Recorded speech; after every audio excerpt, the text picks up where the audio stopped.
মমতা বন্দ্যোপাধ্যায়ের আমলে বাংলা থেকে চলে গেছে এতগুলো কোম্পানি, চমকে দেওয়ার মতো তথ্য ফাঁস। সিঙ্গুরে শিল্প টাটা, এই শব্দ বন্ধ জীবন বদলে দিয়েছিল মমতা বন্দ্যোপাধ্যায়ের।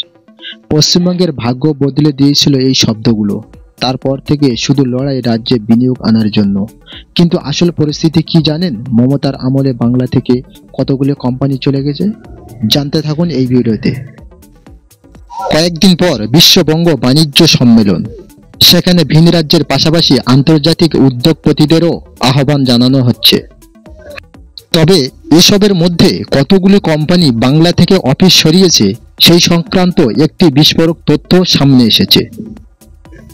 রাজ্যসভার সাংসদ শ্রমিক ভট্টাচার্যের লিখিত প্রশ্নের উত্তরে এই জবাব দিয়েছেন কেন্দ্রীয় কর্পোরেট বিষয়ক রাষ্ট্রমন্ত্রী শ্রী হর্ষ মালহোত্রা।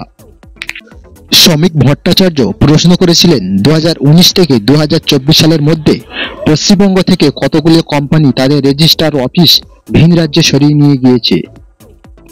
সেই সঙ্গে তিনি জানতে চেয়েছিলেন এই কোম্পানিগুলি কেন সরিয়ে নিয়ে যাচ্ছে, তার কোনো কারণ কি জানা গিয়েছে, সেই কারণগুলি কি কি। এই প্রশ্নের উত্তরে কেন্দ্রীয় মন্ত্রকের তরফে বলা হয়েছে, সব মিলিয়ে 2227টি কোম্পানি বাংলা থেকে তাদের রেজিস্ট্রার অফিস সরিয়ে ভিন রাজ্যে চলে গিয়েছে। তার মধ্যে 39টি কোম্পানি হলো নথিভুক্ত কোম্পানি। তারা জিনিসপত্র উৎপাদন করা, আর্থিক সংক্রান্ত বিষয়কে দেখা, কমিশনের এজেন্ট, টেন্ডিং এর কাজ করতো এখানে। প্রিয় দর্শক, এই ভিডিওতে জানতে পারলেন বাংলা থেকে কতগুলো কোম্পানি তারা ভিন রাজ্যে চলে গিয়েছে।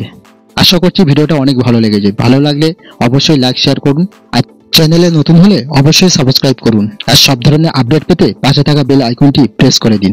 ধন্যবাদ।